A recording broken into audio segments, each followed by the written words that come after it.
কবি সুকান্ত ভট্টাচার্যের শ্রমিক দিবস উপলক্ষে পয়লা মের কবিতা।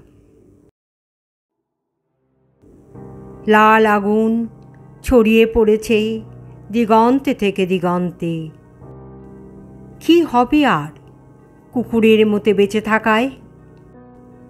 কতদিন তুষ্ট থাকবে আর অপরের ফেলে দেওয়া উচ্ছিষ্ট হারে? মনের কথা ব্যক্ত করবে ক্ষীণ অস্পষ্ট কেউ কেউ শব্দে। ক্ষুধিত পেটে ধুকে ধুকে চলবে কতদিন? ঝুলে পড়া তোমার জীব শ্বাসে প্রশ্বাসে ক্লান্তি টেনে কাঁপতে থাকবে কতকাল? মাথায় মৃদু চাপড় আর পিঠে হাতের স্পর্শে কতক্ষণ ভুলে থাকবে পেটের ক্ষুধা আর গলার শিকলকে?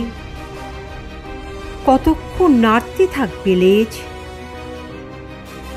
তার চেয়ে পোষমানাকে অস্বীকার করো, অস্বীকার করো বশ্যতাকে।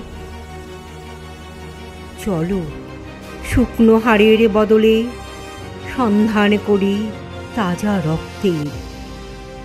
তৈরি হোক লাল আগুনে ঝলসানো আমাদের খাদ্য। শিকলের দাগ ঢেকে দিয়ে গজিয়ে উঠুক সিংহের কেশর প্রত্যেকের ঘাড়ে।